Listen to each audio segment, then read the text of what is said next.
রমাদান সংক্রান্ত অনেক আলোচনা আপনারা হয়তো শুনেছেন, তবে আমি আমার জায়গা থেকে রমাদান এবং কোরআন এই টপিকে আজকে কথা বলার চেষ্টা করবো ইনশাআল্লাহ তাআলা। ওয়া তাওফীকি ইল্লা বিল্লাহ আলাইহি তাওয়াক্কালতু ওয়া ইলাইহি উনীব। আমরা আল্লাহর কাছে দোয়া করছি আল্লাহ পাক বক্তা এবং শ্রোতা সবাইকে শুনে বুঝে আমল করার তৌফিক দান করুন, আমিন।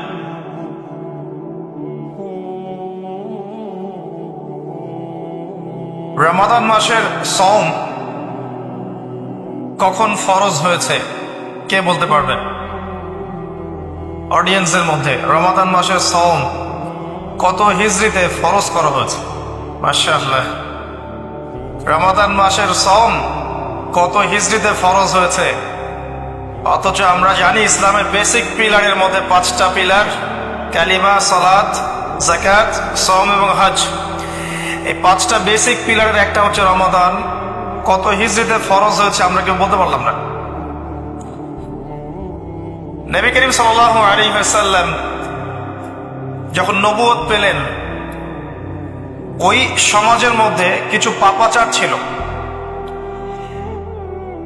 এমন সমাজে নবী আসে যেই সমাজে পাপাচার বেশি, যেখানে কোনো পাপ নাই সেখানে তো নবীর কোনো প্রয়োজন নাই।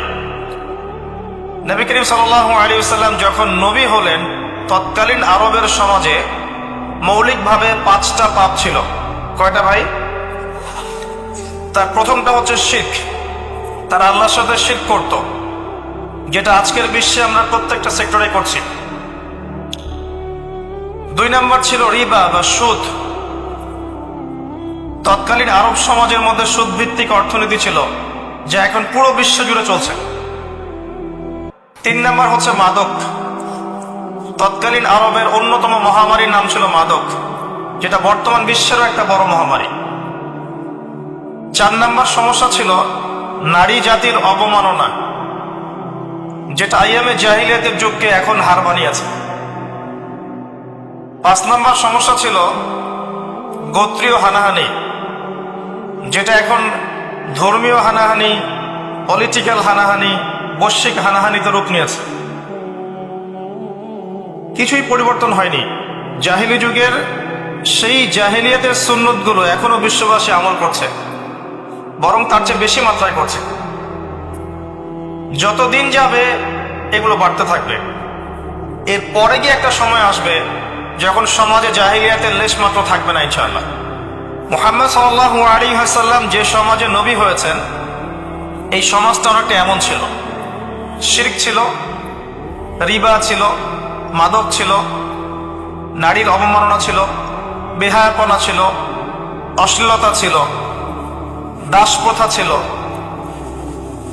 ব্যভিচার বেশি ছিল, গান বাজনা বাদ্যযন্ত্রের প্রভাব বেশি ছিল, জুয়া ছিল, আপোষে মারামারি, হিংসা, বিদ্বেষ ছিল, রক্তক্ষয়ী দীর্ঘস্থায়ী সংঘাত ছিল।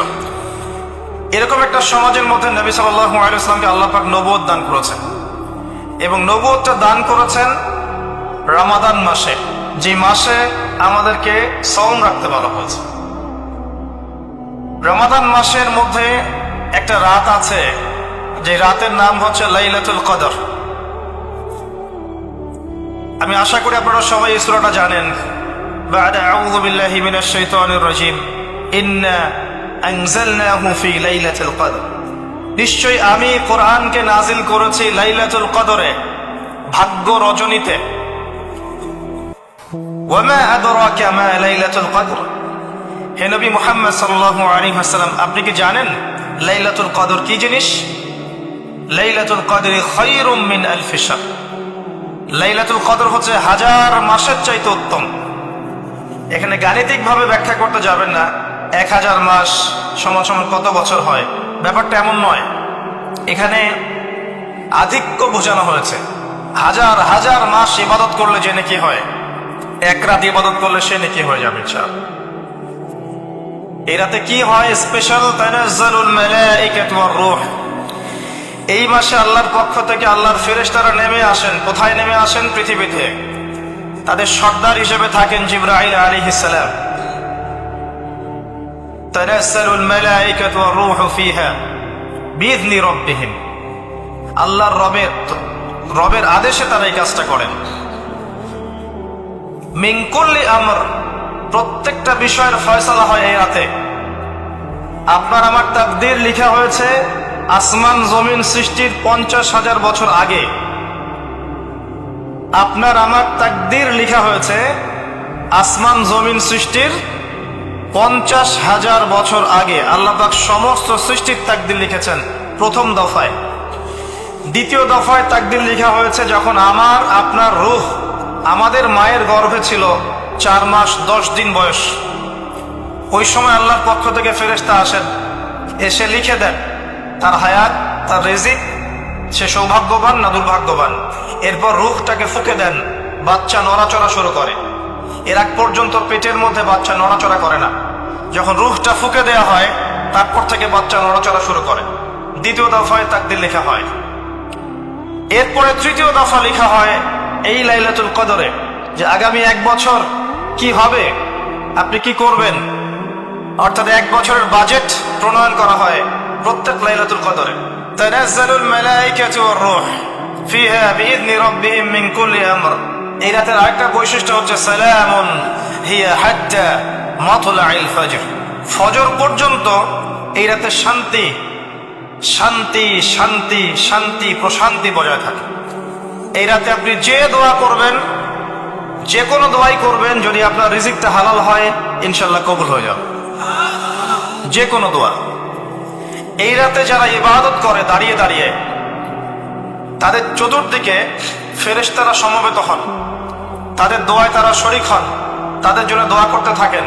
ঠিক তখনই দেখবেন মুমিন বান্দার চোখ দিয়ে টপ টপ করে পানি পড়া শুরু হয়েছে। আপনি ফিল করতে পারবেন যে আপনার দোয়া আল্লাহ কবুল করছেন। এই রাতের ইবাদতকে 1000 মাস দিয়ে গুণ করলেও কখনো সমান হবে না। একটা রাত ইবাদত করলে আপনি 1000 মাসের নেকি পাচ্ছেন। এই সুযোগটাকে ছেড়ে দেওয়া যায়?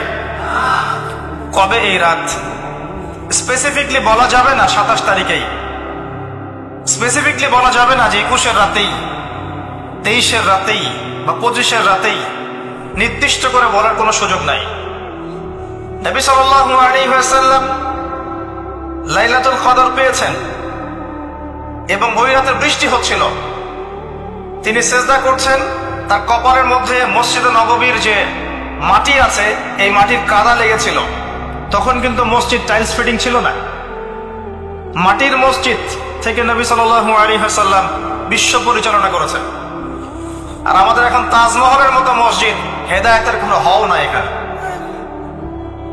এটা আখিরুজ জামানের সাইন, মসজিদগুলো হবে চাকচিক্যময়, হেদায়েত শূন্য।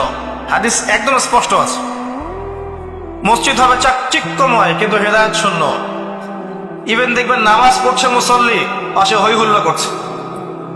দিনের কথা আলোচনা হলে বা নামাজ পড়লে, কেউ কোরআন তেলাওয়াত করলে আদবের সাথে যে পাশে শোরগোল করতে হয় না, এটা এখন বুঝাতে হয়। বুঝাতে গিয়ে যদি আপনি এই আয়াত তেলাওয়াত করেন, লাহুম কুলুবুন লা ইয়াফকাহুনা বিহা, কিছু মানুষকে আল্লাহ পাক কলব দিয়েছেন বোঝে না। ওয়া লাহুম আযানুন লা ইয়াসমাউনা বিহা, কিছু মানুষকে আল্লাহ পাক কান দিয়েছেন শোনে না।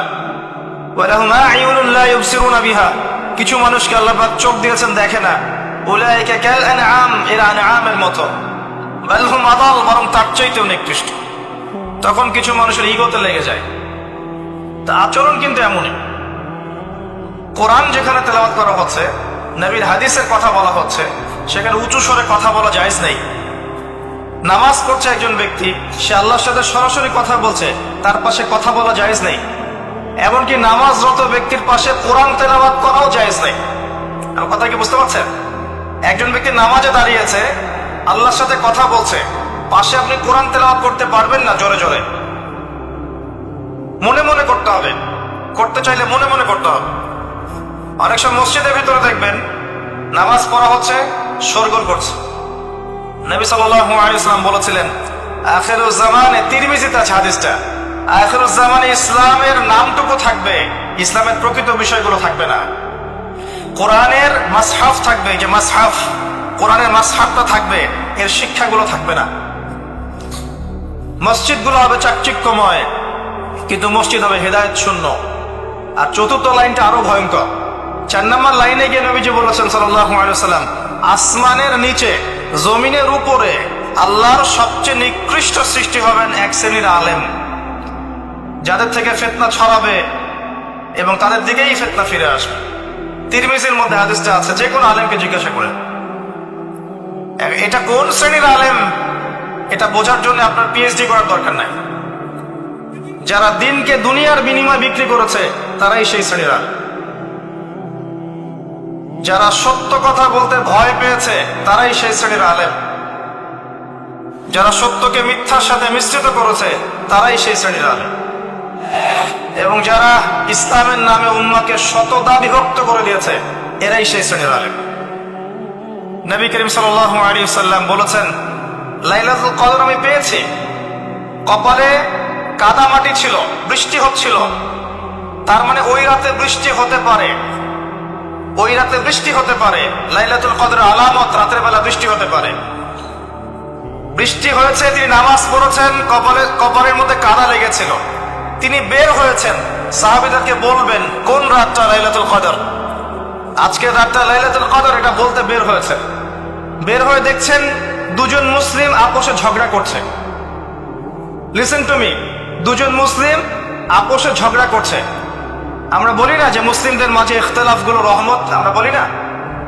দুজন মুসলিম আপোষে ঝগড়া করছে, এই কাজটার কারণে আল্লাহ রাব্বুল আলামিন নবী সাল্লাল্লাহু আলাইহি ওয়াসাল্লামের হৃদয় থেকে এই কথাটাকে তুলে নিলেন। তিনি আর বললেন না এক্স্যাক্টলি কোন রাতে লাইলাতুল কদর ছিল, তিনি বলতেই বেরিয়েছিলেন যে কোন রাতে লাইলাতুল কদর ছিল। আমাদের ইখতিলাফের কারণে আমরা সেই নির্দিষ্ট রাতটাকে হারিয়ে ফেলেছি। তবে এর মধ্যেই খায়ের আছে, এর মধ্যেই কল্যাণ আছে। আরবিতে একটা প্রবাদ আছে, কুল্লু শার ইউজাদু ফিহিল খায়র, প্রত্যেকটা অকল্যাণের পিছনেই কোনো না কোনো কল্যাণ আছে। নির্দিষ্ট করে বলে দিলে আমরা বাকি রাতগুলো জাগতাম না। নবী সাল্লাল্লাহু আলাইহি ওয়াসাল্লাম এখন বললেন যে আমাকে ভুলিয়ে দেওয়া হয়েছে কোন রাত, তোমাদের ঝগড়ার কারণে। অতএব তোমরা শেষ দশকের বিজোড় রাতগুলোকে তালাশ করো। শেষ দশকের বিজোড় রাত বলতে 21-এর রাত, 23-এর রাত, 25, 27, 29, এই 5টা রাতের যে কোনো একটা লাইলাতুল কদর। এই রাতে ইবাদত করলে এত নেকি হচ্ছে, কারণটা কি? রাত আর দিন কি ডিফারেন্ট কিছু? প্রত্যেক রাতেই কিন্তু আল্লাহ পাক প্রথম আসমানে নেমে আসে, প্রত্যেক রাতে, শুধু শবে বরাতের রাতে নয়, শুধু নিসফে শাবানের রাতে নয়, কিন্তু প্রত্যেক রাতেই আল্লাহ পাক প্রথম আসমানে নেমে আসেন। তিনি কিভাবে নেমে আসেন এটা ব্যাখ্যা করার দরকার নেই আমাদের। আল্লাহ পাক বলেছেন নেমে আসি, বাস আসি। কারণ সবকিছু আমরা যুক্তি, বিজ্ঞান, দর্শন দিয়ে প্রমাণ করতে পারবো না। পারবো? সায়েন্সকে জিজ্ঞাসা করেন যে স্বপ্নের ব্যাখ্যা কি, ঘুম কাকে বলে, আত্মা কাকে বলে, আত্মা কঠিন না তরল না বায়বীয়, পারবে সায়েন্স ব্যাখ্যা করতে? কবরের আযাব কি, জিন জাতি কি, জিন জাতি কাকে বলে, জিন জাতি কেমন দেখতে, মালায়েকা কেমন, তারা কিভাবে কাজ করে, তাদের ফাংশন কি, তারা কি ব্যাখ্যা করতে পারবে? আমাদের একটা চেতনা তৈরি হয়েছে, সায়েন্স যা বলবে তাই সত্য। এই চেতনা পুরোপুরি সত্য নয়। কোরআন এবং সুন্নাহ, আল্লাহ এবং তার রাসূল যা বলবেন সেটাই চূড়ান্ত সত্য। এর বাইরে সত্য মিথ্যার চূড়ান্ত কোনো মানদণ্ড নাই। হ্যাঁ, সায়েন্সের ভিত্তি আমরাই দিয়েছি, এটা অমুসলিমরা দেয়নি, এর ভিত্তি মুসলিমরা দিয়েছে। পরবর্তীতে এরা এর উপর ঘষা মাজা করেছে। এখন সায়েন্টিফিক এবং টেকনোলজিক্যাল রেভলিউশন আসছে পশ্চিমা সভ্যতা থেকে। এই সভ্যতার ধারক বাহক ছিলাম আমরা। সভ্যতা এদের দ্বারা শুরু হয়নি, সভ্যতা নবীদের দ্বারা শুরু হয়েছে। তো সবকিছু সায়েন্স দিয়ে ব্যাখ্যা করা যাবে এমন নয়, কারণ সায়েন্সের সীমাবদ্ধতা আছে, আল্লাহর জ্ঞানের কোনো সীমাবদ্ধতা নাই। তো আল্লাহ নেমে আসেন, ব্যাস নেমে আসেন। নেমে এসে আল্লাহ পাক কি বলেন? আল্লাহ পাক 3টা কথা বলেন। রাতের শেষ অংশ, রাতকে ভাগ করেন। যদি 6টার সময় রাত শুরু হয়, রাত কিন্তু রাত 12টায় শুরু হয় না, সূর্য ডুবে গেলেই রাত শুরু হয়, এটাই ইসলাম। এখন 6টা থেকে আপনি এই 5টা পর্যন্ত সময়টাকে 3 ভাগে ভাগ করেন। শেষের অংশ ধরে নেন যে 1টা থেকে 5টা, কথার কথা আমি এস্টিমেট করলাম, এই সময়টুকুতে আল্লাহ রাব্বুল আলামিন কাছে নেমে আসেন। প্রথম আসমানে, অর্থাৎ তার রহমত নিকটবর্তী হয় এবং তিনি আহ্বান করতে থাকেন তিনটা জিনিস। এক, কে আছো আমার কাছে কিছু চাইবে, যা চাইবে আমি তাই দিব। দুই, কে আছো আমার কাছে ক্ষমা চাইবে, আমি তোমাকে মাফ করে দেব। তিন, কে আছো আমাকে ডাকবে, আমি তোমার ডাকে সাড়া দেব। মানে এই সময় আপনি যা চাইবেন ইনশাআল্লাহ, আপনার আকীদায় যদি শিরক না থাকে, আমলে যদি বিদআত না থাকে এবং আপনার রিজিক যদি হালাল হয়, ইনশাআল্লাহ তাআলা আপনার দোয়া কবুল করা হবে। আল্লাহ পাক প্রত্যেক রাতেই নেমে আসেন। তাহলে লাইলাতুল কদরকে এত স্পেসিফিকলি ইম্পর্টেন্স দেওয়ার কারণ কি? একটাই কারণ, মনে রাখবেন, লাইলাতুল কদরকে মর্যাদা মণ্ডিত করার এবং রমাদান মাসকে শ্রেষ্ঠ মাস মর্যাদা মণ্ডিত করার একটা কারণ, only one reason behind it, সেটা হচ্ছে এই মাসে এবং এই রাতে আল কোরআন নাজিল হয়েছে। কথা কি বুঝতে পারছেন? কোরআন নাজিলের কারণেই এই মাসটা মহামান্বিত, কোরআন নাজিলের কারণেই এই রাতটা সম্মানিত। ইন্না আনজালনাহু ফি লাইলাতুল কদর। নবী করিম সাল্লাল্লাহু আলাইহি ওয়াসাল্লাম যখন এই জাহেলি যুগে বাস করছেন, এই লাইলাতুল কদরে রমাদান মাসে আল্লাহ পাক কোরআন নাজিল করলেন। কি জন্য নাজিল করলেন? কারণ এই সমাজটাকে পরিবর্তন করার জন্য, সমাজের জাহিলিয়াতগুলোকে দূর করার জন্য নবী করিম সাল্লাল্লাহু আলাইহি ওয়াসাল্লাম প্রচন্ড ফিকির করতেন। কি করা যায়, কি করলে মানুষগুলো শিরক ছেড়ে দিবে, কি করলে সুদ বন্ধ হবে, কি করলে মাদক থেকে মানুষ দূরে থাকবে, কি করলে নারীর সম্মান বৃদ্ধি পাবে। তিনি ভাবতেন কিভাবে গোত্রীয় হানাহানি বন্ধ করা যায়, তিনি এগুলো ভাবতে থাকতেন। হেরা গুহায় বসে তিনি এগুলো ভাবতেন কি করা যায়। যুবক বয়সে তিনি হিলফুল ফুজুর তৈরি করেছেন এগুলো সমস্যা দূর করার জন্য, কিন্তু পরিপূর্ণরূপে সফল হয়েছেন বলতে পারি না আমরা, কারণ তখন ওহী আসেনি। এই ভাবতে ভাবতে ভাবতে ভাবতে একদিন এক রাতে তার কাছে আল্লাহর পক্ষ থেকে কোরআন নাজিল হলো। সূরা আলাকের প্রথম 5টা আয়াত, বিসমিল্লাহির রহমানির রহিম, ইকরা বিসমি রাব্বিকাল্লাযী খালাক। পড়ুন আপনার রবের নামে, যিনি আপনাকে সৃষ্টি করেছেন। খালাকাল ইনসানা মিন আলাক, যিনি মানুষকে সৃষ্টি করেছেন জমাট বাঁধা রক্তপিণ্ড থেকে। আমরা সবাই জমাট বাঁধা রক্তপিণ্ড ছিলাম মায়ের পেটে। আজকে আমরা আল্লাহদ্রোহী হয়েছি, কিন্তু আমরা পেটের মধ্যে এতটুকু জমাট বাঁধা রক্তপিণ্ড ছিলাম। সূরা ইয়াসিনের মধ্যে আল্লাহ পাক এই কথাটা বলেছেন, তোমাদেরকে তো নুতফা থেকে সৃষ্টি করেছি, ফাইযা হুয়া খাসীমুম মুবিন, যখন সে বড় হয়েছে সুস্পষ্টভাবে আল্লাহর বিরুদ্ধাচরণ করছে। আমরা যদি না থাকি এই পৃথিবীতে, আল্লাহর দ্বীনের কোনো ক্ষতি হবে? এই পৃথিবীর আবর্তন থেমে যাবে? আমাদের বউ বাচ্চা কাচ্চা, বাবা মা, স্ত্রী সন্তান, এরা কি না খেয়ে মারা যাবে? মনে করেন আমরা এখন সবাই মরে গেছি, কথা বলছি, নাউজুবিল্লাহ, আমাদের পরিবারগুলো কি থেমে যাবে? আত্মীয় স্বজন থেমে যাবে? আমাদের সমাজ থেমে থাকবে? কেউ থেমে থাকবে না। মাঝখান থেকে আমরা আমাদের জীবনের সময়টা হারিয়ে ফেললাম। অতএব আমরা আল্লাহর জন্য বাঁচি, আল্লাহর দ্বীনের জন্য। এখন দ্বীনের ক্ষতি যারাই করবে তাদের বিরুদ্ধেই সোচ্চার হতে হবে। আল্লাহ পাক বোঝার তৌফিক দান করুন। আমি যে কথা বলছিলাম, কোরআন নাজিল হয়েছে লাইলাতুল কদরে। এখন এই কদরের রাতকে ইবাদতের জন্য খাস করে নিতে হবে। শেষের দশক এবং বিজোড় রাত 21, 23, 25, 27, 29। বলছিলাম রমাদান মাস এবং লাইলাতুল কদরকে সম্মানিত করা হয়েছে একটা কারণেই, কারণ এই মাসে এই রাতে আল কোরআন নাজিল করা হয়েছে। এটাই কারণ। কোরআন কখন নাজিল হলো?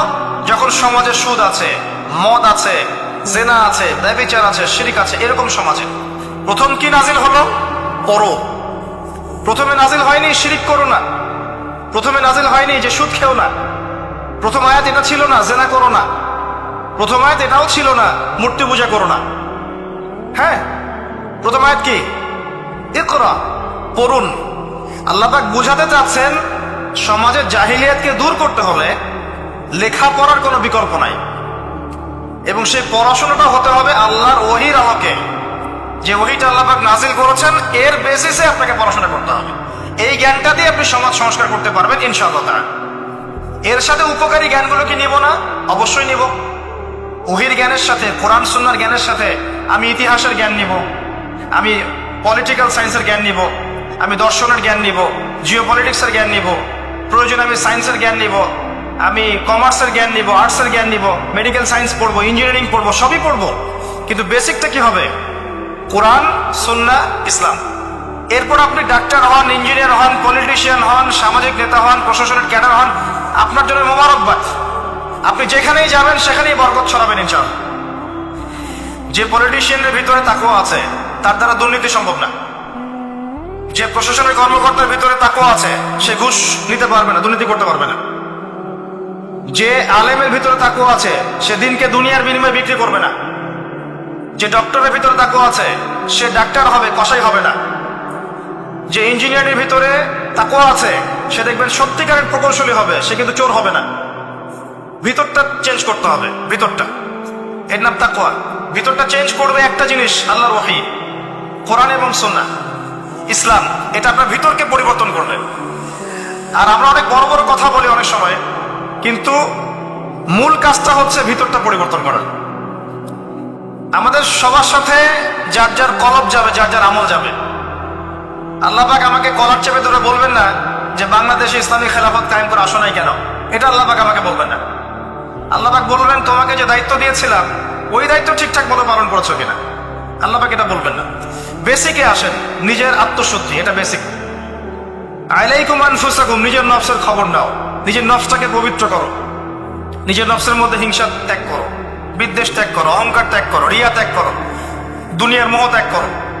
নিজের নফসের মধ্যে বেশি বেশি পরকালের ফিকির আনো, জিকির করো বেশি বেশি, কোরআন বেশি বেশি তেলাওয়াত করো, হালাল খাও, আদর্শ পরিবার গঠন করো, তাওহীদে থাকো, সুন্নতে থাকো, ইনশাআল্লাহ হাসতে হাসতে জান্নাতে চলে যাবেন। একটা হাদিস আমি পড়েছি ফয়জুল কালাম বইয়ের মধ্যে, গতকালকে মাহফিলও বলেছিলাম, আপনাদেরকে বলছি। মাদ্রাসায় পড়ানো হয় ক্লাসিক্যাল একটা বই ফয়জুল কালাম, সবাই কিনতে পারেন, হাদিসের বই। চমৎকার কিছু হাদিস আছে। এখানে একটা হাদিস আছে আমাদের জন্য সুসংবাদ। নবী সাল্লাল্লাহু আলাইহি ওয়াসাল্লাম বলছেন, হে সাহাবীরা, তোমরা এমন একটা যুগের মধ্যে বাস করছো যেই যুগে কেউ যদি ইসলামের 10% ছেড়ে দেয় সে ধ্বংস হয়ে যাবে। সাহাবীদেরকে বলছেন তোমরা এমন একটা যুগে বাস করছো, এই যুগে ইসলামের 1/10 কেউ ছেড়ে দিলে সে ধ্বংস হয়ে যাবে। কিন্তু তোমাদের পরে এমন একটা যুগ আসবে যেই যুগে মানুষ যদি 1/10 ধরে রাখতে পারে, 10% ধরে রাখতে পারে, তাহলেই নাজাত পেয়ে যাবে ইনশাআল্লাহ। আমরা সেই যুগে আছি না? আমাদের চতুর্দিকে ফিতনা নয় কি? আপনার ঘরে ফিতনা, সমাজে ফিতনা, ইকোনমিক্সে ফিতনা, রাষ্ট্রে ফিতনা, বিশ্বে ফিতনা, ধর্মে ফিতনা, সবখানেই ফিতনা, ফাসাদ। আমরা সেই যুগের মধ্যে বাস করছি। আসুন, আল্লাহ পাক কোরআন নাজিল করলেন, প্রথমে পড়তে বললেন। তার মানে আল কোরআন এবং সুন্নাহ এগুলাকে পড়া শিখতে হবে। বড় বড় স্বপ্ন দেখার আগে আমাদেরকে বেসিক ঠিক করতে হবে, পড়াশোনা করতে হবে। আল্লাহ পাক আমাদের যুব সমাজকে পড়াশোনা করার তৌফিক দান করে। রমাদান মাসে এটা নাজিল হয়েছে। আল্লাহ পাক সূরা বাকারায় বলছেন, শাহরু রমাদানাল্লাযী উনজিলা ফীহিল কুরআন। রমাদান সেই মাস যেই মাসে কোরআন নাজিল করা হয়েছে। কি জন্য নাজিল করা হয়েছে? হুদাল লিন-নাস। এই কোরআন হচ্ছে মানব জাতির জন্য হেদায়েত, নট অনলি ফর মুসলিমস। এটা শুধু মুসলিমসদের জন্য হেদায়েত নয়, হুদাল লিন-নাস, পুরো মানব জাতির জন্য হেদায়েত। কোরআনে ইহুদির জন্য হেদায়েত আছে, খ্রিস্টানের জন্য আছে, অমুসলিম হিন্দুদের জন্য আছে, সবার জন্য কোরআন। এটা সাম্প্রদায়িক কোনো কিতাব নয়, এটা টোটালি অসাম্প্রদায়িক একটা বই। আল কোরআন যে কেউ পড়তে পারে। এটা কারো পৈতৃক সম্পত্তি নয় যে একটা শ্রেণীর মানুষই পড়বে বাকিরা পড়বে না, সবাই পড়বে ইনশাআল্লাহ তাআলা। এটা আল্লাহর কিতাব, আল্লাহর কালাম। হুদাল লিন-নাস ওয়া বাইয়িনাতিন মিনাল হুদা। এটা হচ্ছে সত্য মিথ্যার মানদণ্ড, বাইয়িনাত, সুস্পষ্ট মানদণ্ড। আর কি ওয়াল ফুরকান, প্রমাণ, হুজ্জাত, দলিল। এটা আল্লাহ পাক কোরআন সম্পর্কে বলছেন। আরেকটা জায়গায় চলে যায়, চলেন সূরা নাহল এর 89 নম্বর আয়াতে চলে যান। আল্লাহ পাক বলছেন, ওয়া নাযালনা আলাইকাল কিতাব। হে নবী, আমি আপনার প্রতি এমন একটা কিতাব নাজিল করেছি, অর্থাৎ আল কোরআন। ওয়া নাযালনা আলাইকাল কিতাব তিবয়ানান লিকুল্লি শাই, যেই কিতাবটা প্রত্যেকটা বিষয়ের ব্যাখ্যা। আপনি কি আমার কথা শুনতে পারলেন? আল্লাহ বলছেন কোরআন প্রত্যেকটা বিষয়ের ব্যাখ্যা। আপনার ব্যক্তি জীবন এখানে আছে, আপনার ব্যবসায়িক জীবন এখানে আছে, অর্থনৈতিক জীবন এখানে আছে, পারিবারিক জীবন এখানে আছে, সামাজিক লাইফ এখানে আছে, সবকিছু আছে।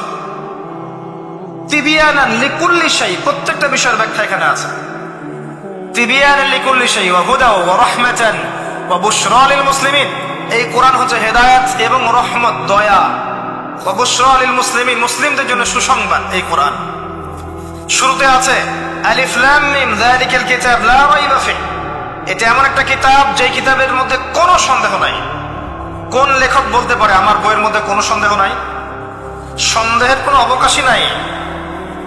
লা রাইবা ফিহি হুদাল লিল মুত্তাকিন, মুত্তাকিদের জন্য এটা হেদায়েত। মুত্তাকি কারা? আল্লাযীনা ইউমিনুনা বিল গায়ব, যারা অদৃশ্যে বিশ্বাস করে। ঈমানের 6 পিলার সবই অদৃশ্য নয় কি? আল্লাহ অদৃশ্য, ফেরেশতা অদৃশ্য, আসমানে আগের কিতাবগুলো দেখি নাই, অদৃশ্য। নবী রাসূলগণ দেখি নাই, অদৃশ্য। পরকাল ওয়াল ইয়াউমিল আখির দেখি নাই, অদৃশ্য। ওয়াল কদরি খায়রিহি ওয়া শাররিহি, তাকদীর অদৃশ্য। আল্লাযীনা ইউমিনুনা বিল গায়বি, মুত্তাকি তারা যারা গায়েবে বিশ্বাস করে, অদৃশ্যে বিশ্বাস করে। আর এখনকার শিক্ষা দর্শন আমাদেরকে শেখায় পশ্চিমাদের, চোখে যা দেখবো না বিশ্বাস করবো না। হ্যাঁ, তাদের দর্শন এরকম, যুক্তি দিয়ে প্রমাণ করতে পারবেন না, বিশ্বাস করবো না। বৈজ্ঞানিক ব্যাখ্যা দিতে পারবেন না, বিশ্বাস করবো না। সায়েন্টিফিক্যালি প্রুভড হতে হবে, তারপর বিশ্বাস করবো। অনেক সময় দেখা যায় মুসলিমরাও এর গলদ ধাঁধায় পড়ে যায় এবং বলে নামাজের উপকারিতার সায়েন্টিফিক ব্যাখ্যা বলেন, তারপর নামাজ পড়বো। নামাজের সায়েন্টিফিক ব্যাখ্যা লাগবে, তারপর নামাজ পড়বে? আল্লাহ পাক বলেছেন ইয ক্বালা লাহু রাব্বুহু আসলিম ক্বালা আসলামতু লিরাব্বিল আলামিন। আল্লাহ পাক ইব্রাহিমকে বলেছেন আলাইহিস সালাম আত্মসমর্পণ করো, যখনই বলেছেন তখনই করেছেন। যখনই আল্লাহ পাক বলেছেন আত্মসমর্পণ করো, তিনি বলেছেন আসলামতু লিরাব্বিল আলামিন, আমি আত্মসমর্পণ করলাম। বাচ্চাকে জবাই করো, জিজ্ঞেস করেননি এর পিছনে বিজ্ঞান কি, যুক্তি কি আর দর্শন কি? স্ত্রীকে রেখে আসো ওই জনমানব শূন্য জায়গায়, জিজ্ঞেস করেন নাই কারণ কি, রিজন কি, যুক্তি কি, বিজ্ঞান কি, দর্শন কি? আল্লাহ বলেছেন সামিআনা ওয়া আতা'না, এর নাম ইসলাম।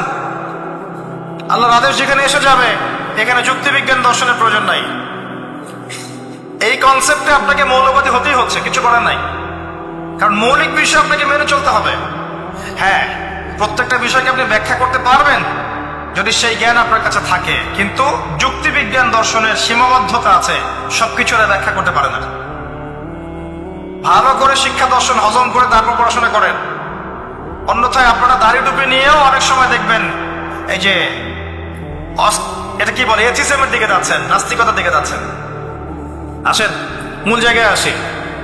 আল্লাহ রাব্বুল আলামিন কোরআন সম্পর্কে কথা বলছেন, লা রাইবা ফি, এর মধ্যে কোনো সন্দেহ নাই। একই সূরার মধ্যে আল্লাহ পাক বলছেন যে ওয়া ইন কুনতুম ফি রাইবিন মিম্মা নাযালনা আলা আবদিনা ফাতু বিসূরাতিন মিন মিথলি। তোমরা যদি এই কিতাব নিয়ে সন্দেহ করে থাকো যে এই কিতাব আল্লাহর পক্ষ থেকে এসেছে নাকি অন্য কারো পক্ষ থেকে এসেছে, তোমরা যদি এই কিতাব সম্পর্কে সন্দেহ পোষণ করো যেটাকে আল্লাহর পক্ষ থেকে এসেছে না অন্য কারো পক্ষ থেকে এসেছে, তাহলে এর মতো কিছু আয়াত নিয়ে এসে দেখাও, একটা সূরা রচনা করে দেখাও। ওয়াদউ শুহাদাকুম মিন দুনিল্লাহি ইন কুনতুম সাদিকিন।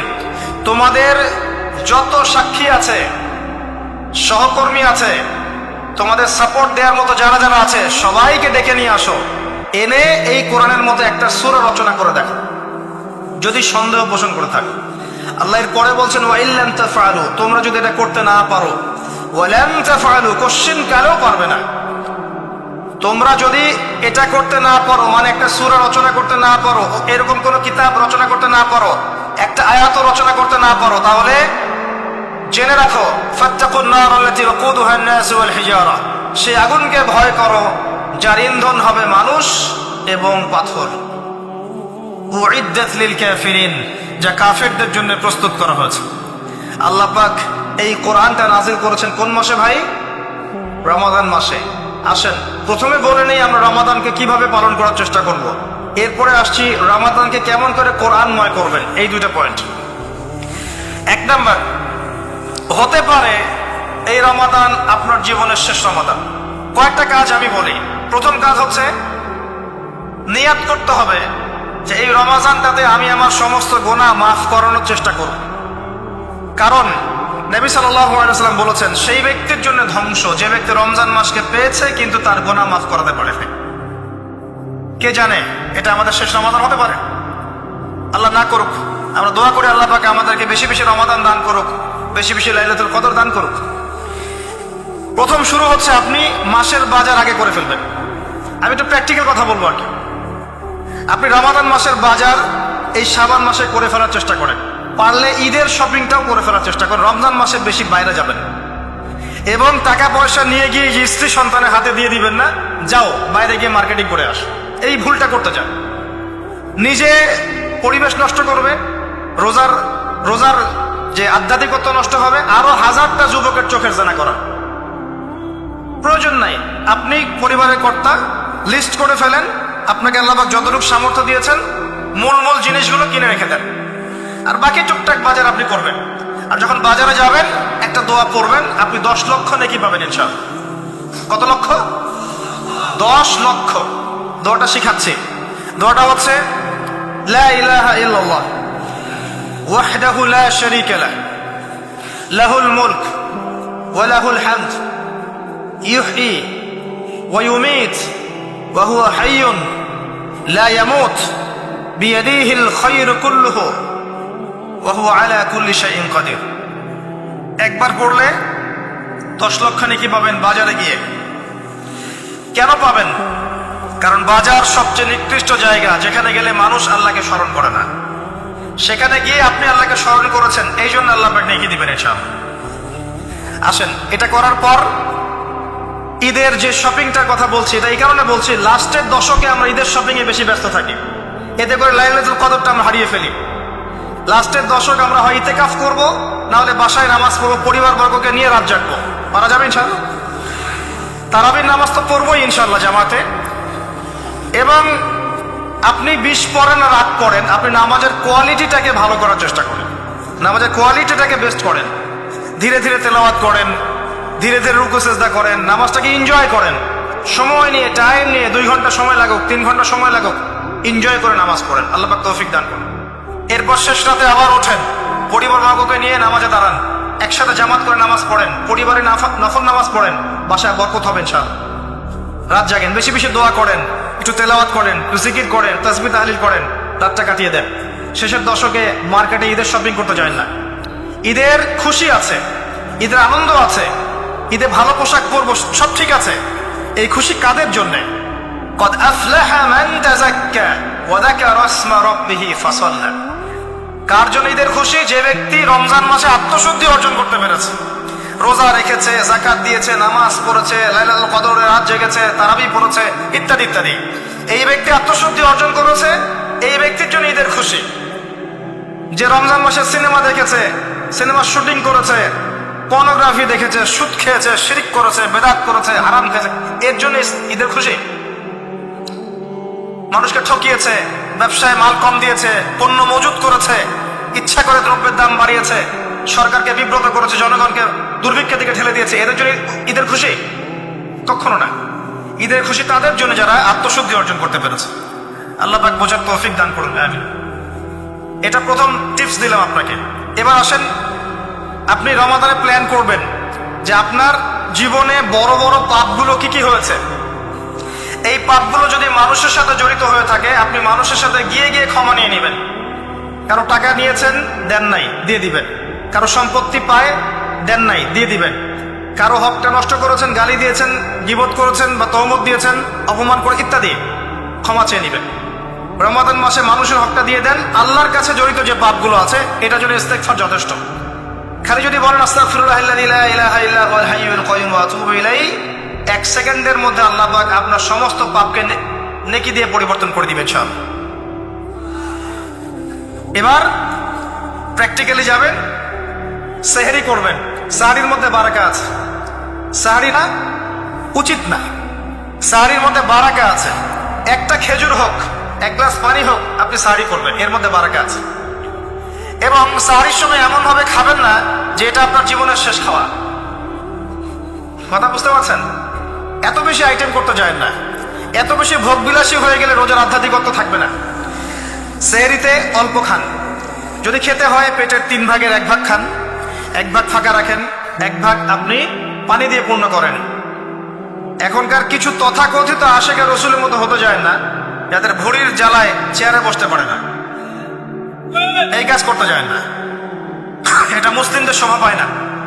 আমরা পরিশ্রমী জাতি, কর্মঠ জাতি, আমাদের এসব শোভা পায় না। এটাও শেষ জামান হাদিসে আছে। কি নাই আসলে, শেষ জামানে এক শ্রেণী মানুষ বের হবে যারা হবে সাকিল, একদম উড়িওয়ালা, ঠেস দিয়ে বসে থাকবে আরাম করে, এবং বলবে যে কোরআনে যা আছে আমি তাই মানি, হাদিসটা আমি মানি না, ইত্যাদি। আসেন, সাহির পরে রোজা রেখেছেন, 5 ওয়াক্ত নামাজ জামাতে পড়ার চেষ্টা করেন। খুব সিম্পল জিনিস, খুব বেশি কিছু দরকার নেই আমাদের। 5 ওয়াক্ত নামাজ আপনি জামাতে পড়ার চেষ্টা করেন। বাসার থেকে ওযু করে বের হবেন, প্রত্যেক পদক্ষেপ হাঁটবেন, আপনার একটা স্টেপে একটা করে গুনাহ মাফ হবে, একটা নেকি লেখা হবে, মর্যাদা বাড়িয়ে দেওয়া হবে। একে 10 দিয়ে গুণ করা হবে, রমজান মাসে আরো 70 দিয়ে গুণ করা হবে ইনশাআল্লাহ। ফজরের নামাজটা জামাতে পড়লেন, নামাজটা জামাতে পড়ার পর আপনি বসে থাকবেন, কিছু সময় জিকির, আজকার, তাসবিহ, তাহলিল করবেন। পারলে 1 পারা করে কোরআন তেলাওয়াত করবেন। রমাদান মাসে প্রত্যেক দিন 1 পারা করে কোরআন তেলাওয়াত করার চেষ্টা করবেন। 30 দিন 30 পারা, রমাদানে অ্যাটলিস্ট একটা খতম করা যাবে, অ্যাটলিস্ট একটা খতম চেষ্টা করা যায় না ইনশাআল্লাহ। ফজরের নামাজ হয়ে গেছে, আপনি কোরআন তেলাওয়াত করেন। 1 পারা পড়তে সময় লাগবে আধা ঘন্টা, 40 মিনিট, কারো 1 ঘন্টা। এরপর সূর্য উঠে যাবে, উঠে গেলে পরে আপনি 2 রাকাত ইশরাকের নামাজ পড়বেন, নামাজটা পড়ে বাসায় যাবেন। আল্লাহর নবী বলছেন সাল্লাল্লাহু আলাইহি ওয়াসাল্লাম, আপনার আমলনামায় একটা কবুল হজ, একটা কবুল উমরার নেকি লেখা হবে ইনশাআল্লাহ। এবার রেস্ট করেন, বাসায় গিয়ে রেস্ট করেন। যখন ঘুমাবেন তখন ঘুমের সুন্নাহগুলো আদায় করেন, সূরা ফালাক, নাস, ইখলাস পড়েন, ফু দেন, দিয়ে গা মাসাহ করেন, আয়াতুল কুরসি পড়ে ঘুমান, ঘুমের দোয়া পড়ে ঘুমান, ঘুমটাও নেকি হবে ইনশাআল্লাহ।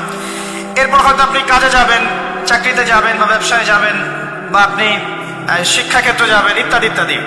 যে ক্ষেত্রেই যান না কেন আপনি মনে রাখবেন আপনি রোজাদার। যে ক্ষেত্রেই যান আপনি মনে রাখবেন আপনি রোজাদার। আমি কারোর সাথে এখন ঝগড়া করতে পারবো না, কারোর সাথে এখন মারামারি করতে পারবো না, আমি কারো গীবত করতে পারবো না, আমি মিথ্যা বলতে পারবো না, আমি মাপে কম দিতে পারবো না, আমি জনগণকে ঠকাতে পারবো না, আমি রোজাদার। এটা মনে রাখবেন। এটা মনে রাখলে পরে দেখবেন ইনশাআল্লাহ তাআলা আপনি আল্লাহকে পাচ্ছেন, আল্লাহর মারিফত পাচ্ছেন। খাচ্ছি না, আল্লাহর ভয় না। পানি পান করছি না, স্ত্রী সহবাস করছি না, কার ভয়ে? আল্লাহর ভয় না। এত কঠিন কাজ করার পরেও রোজার নেকি পাওয়া যাবে না যদি রোজা রাখা অবস্থায় আমি মিথ্যা বলি, মাপে কম দেই, গীবত করি, সুদ খাই, জেনা করি, ইত্যাদি ইত্যাদি। নবী সাল্লাল্লাহু আলাইহি ওয়াসাল্লাম বলেছেন, সেই ব্যক্তির পানাহার ছেড়ে দেয় আল্লাহর কিচ্ছু যায় আসে না, যে ব্যক্তি রোজা রেখে অশ্লীল কাজ করেছে। মা বোনদেরকেও বলবো, রোজা রেখে যদি বেপরদায় চলেন রোজার কোনো দাম নাই। রোজা রেখেও যদি এমন কাপড় পরে চলেন যেই কাপড় পরা না পরে একই কথা, ঢাকা শহরের ফ্যামিনিস্ট মেয়েদের মতো জিন্স আর গেঞ্জি পরে ঘোরেন, রোজা রাখা না রাখা আপনার একই কথা। এটা রোজা হয়নি, উপবাস হয়েছে, উপবাস। ইকোনমিক সেকশন আমরা যারা আছি, আমরা যদি রোজা রেখে ওষুধ খাই, আমার রোজা রাখা না রাখা আল্লাহর কিচ্ছু যায় আসে না। আমরা ধর্মীয় ক্ষেত্রে যারা আছি, জানা অনুযায়ী আমল যদি না করি, দিনকে দুনিয়ার স্বার্থে ব্যবহার করি, আমাদের রোজা রাখা না রাখায় কিছু যায় আসে না। আমরা যদি মিথ্যা বলি, অন্যের গীবত করি, অশ্লীল কাজ করি, গার্লফ্রেন্ডের সাথে সময় কাটাই, ওর সাথে কফি খেতে যাই, ডেটিং করতে যাই, এই যে ফেসবুকের মাধ্যমে চ্যাটিংয়ে প্রেম করি, ইউটিউবে অশ্লীল ভিডিও দেখি, পর্নোগ্রাফি দেখি, ইত্যাদি ইত্যাদি, এইসব রোজা রাখা না রাখা আল্লাহর কিচ্ছু যায় আসে না। আমি হাত জোর করে বিনতি করছি ভাই, খাওয়া পান করা, স্ত্রী সহবাস ছেড়ে দেওয়ার নাম রোজা নয়, এটার নাম রোজা নয়, এটা একটা অংশ রোজার মাত্র। রোজা রেখে আল্লাহর যাবতীয় হারাম ত্যাগ করলে পরে রোজা হবে ইনশাআল্লাহ। এই কাজগুলো করার চেষ্টা করে আল্লাহ পাক তৌফিক দান করুন। রোজা রাখা অবস্থায় আপনি বেশি বেশি জিকির করবেন। কি করবেন? সুবহানাল্লাহ পড়বেন, আলহামদুলিল্লাহ পড়বেন, আল্লাহু আকবার পড়বেন, লা ইলাহা ইল্লাল্লাহ পড়বেন, লা হাওলা ওয়ালা কুওয়াতা ইল্লা বিল্লাহ পড়বেন, হাসবি আল্লাহ ওয়া নি'মাল ওয়াকিল, সুবহানাল্লাহি ওয়া বিহামদিহি, সুবহানাল্লাহিল আযীম, সুবহানাল্লাহিল আযীম ওয়া বিহামদিহি পড়বেন, আস্তাগফিরুল্লাহ ওয়া আতুবু ইলাইহি, আস্তাগফিরুল্লাহ ওয়া আতুবু ইলাইহি পড়বেন, লা ইলাহা ইল্লাল্লাহ ওয়াহদাহু লা শারীকা লাহু, লাহুল মুলকু ওয়া লাহুল হামদু ওয়া হুয়া আলা কুল্লি শাইইন কাদির। পারা যাবে না ইনশাআল্লাহ? বেশি বেশি পড়বেন। আরেকটা কাজ করবেন, প্রতিটা কাজ নবী সাল্লাল্লাহু আলাইহি ওয়াসাল্লামের সুন্নাহ মাফিক করার চেষ্টা করবেন। সুন্না মাফিক। খাচ্ছেন তার সুন্না মাফিক, টয়লেট করছেন তার সুন্না মাফিক, ঘুমাচ্ছেন তার সুন্না মাফিক। সুন্নার বইগুলো আছে না বাজারে?